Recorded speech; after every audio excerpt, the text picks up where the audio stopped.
राग और द्वेष दो मन के मैल शास्त्रों के अंदर बताए गए हैं और आज हम इनके ऊपर थोड़ी सी चर्चा करेंगे और आज हम इन राग द्वेष के माध्यम से समझेंगे कि ये हमको जीवन में कैसे दुखी करते हैं, परेशान करते हैं और हमारी परेशानियों का कारण ये भी हो सकते हैं। देखो, हमारे शास्त्रों के अंदर जैसे कि महर्षि पतंजलि, भगवान श्री कृष्ण है और जितने भी हमारे ऋषि हैं, उन्होंने ये बात हमको बताई है कि मन के अंदर जब तक हमारी अशुद्धि रहेगी, जब तक आपका चित्त एकाग्र ही नहीं हो सकता, ना ही आप सुख को प्राप्त कर सकते हो। क्योंकि एकाग्र अवस्था के अंदर ही हमारे मन के अंदर वो शक्तियाँ जागृत होती है और उद्भूत होती है और जितनी भी सिद्धियाँ इन संसार के अंदर हम जो देखते हैं अपनी आंखों के सामने, वो तभी हमारे उस चित्त के अंदर अभिभूत होती है, यानी कि निकलती है, आ जाती है। अभिभूत कहाँ पे, पॉजिटिव अर्थों में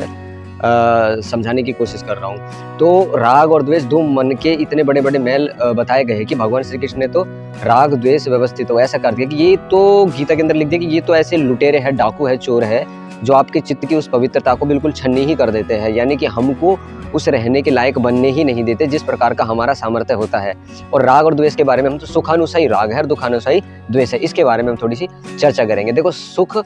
और दुख के बीच में दो ऐसे पलड़े होते हैं, ये वही दो पलड़े हैं जिनको हम समझ ही नहीं पाते और इनके भाव के अंदर हम बह करके चले जाते हैं। सुख अनुसाई राग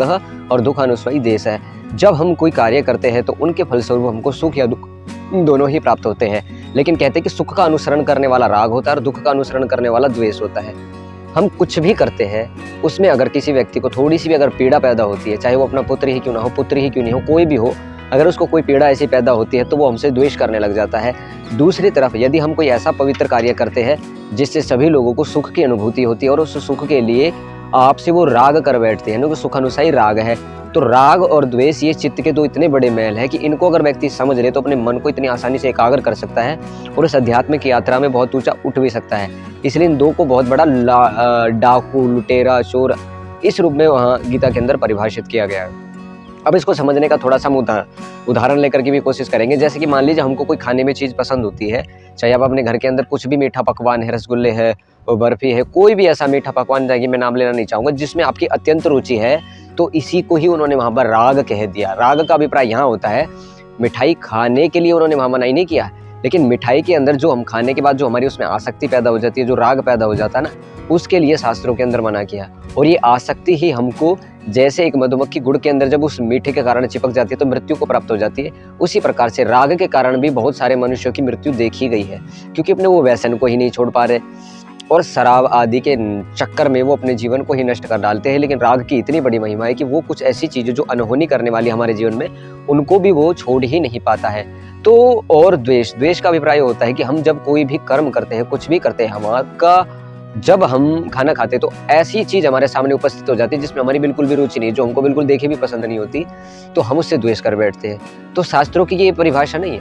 चित्तम समचित्तवत्तम, यानी कि जब हम किसी चीज़ के प्रति व्यवहार को धारण करें, व्यवहार करना प्रारंभ करें, सीखें, तो हमको ये बातें धारण करनी ही होगी कि राग और द्वेष के अंदर, हम दोनों के अंदर अगर हमको अपने चित्त को सम बनाना ही पड़ेगा, नहीं तो हम बिल्कुल भी सुखी हो ही नहीं सकते। क्योंकि इतने बड़े मन के दो ऐसे मैल हैं जिनके बारे में मैं आपसे आज थोड़ी सी चर्चा कर रहा हूँ। अच्छा, मेरी बात आपको थोड़ी सी बड़ी ही अद्भुत और अटपटी ही लगेगी, क्योंकि वास्तव में ये सत्य ही, अगर इन दो मलों को हम हटा ले तो हमारा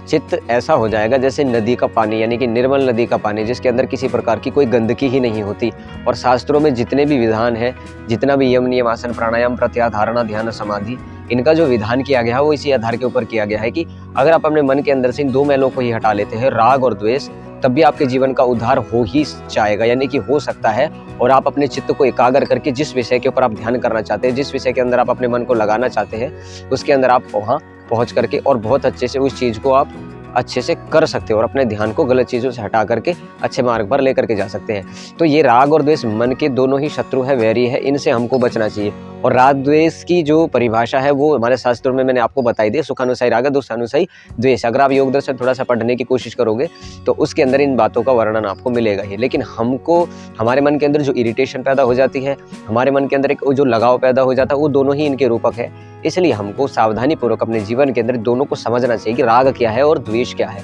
ये दोनों ही भाव हमारे लिए गलत बताए गए हैं, यानी कि राग भी नहीं होना और द्वेष भी नहीं होना। समस्थिति का वहाँ पर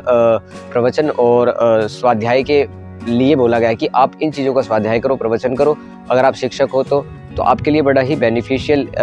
होगा और हम अपने जीवन के अंदर उस अंतिम लक्ष्य तक पहुँच ही जाएंगे जिसको प्राप्त करने के लिए संसार के अंदर हमारा जन्म हुआ है। और उसको प्राप्त करना ही हमारा जीवन का अंतिम उद्देश्य है। इसलिए ऋषियों की यह विद्या राग और द्वेष के बारे में, जिसके बारे में मैं आपसे चर्चा कर रहा था कि राग क्या होता है, द्वेष क्या होता है। बड़े ही मन के दो मैल होते हैं, गंदगी होती है, इनको हमको अपने चित्त से बाहर ही फेंक देना चाहिए। ना ही किसी से राग रखना है, ना ही किसी से द्वेष करना, ना ही किसी से इतना अत्यंत प्रेम रखो कि छूटने पर दुख उत्पन्न हो, और ना ही किसी से इतनी गहराई से शत्रुता रखो कि वो शत्रुता ही आपको बांध लो। वैसे बस छोटा सा सुझाव था, छोटी सी एक समझ थी, जिसको मैंने आपको वीडियो बना करके प्रेजेंट किया। पसंद आए तो आप लाइक करना, शेयर करना, सब्सक्राइब करना। मिलते हैं अगले किसी वीडियो में, जब तक के लिए बहुत बहुत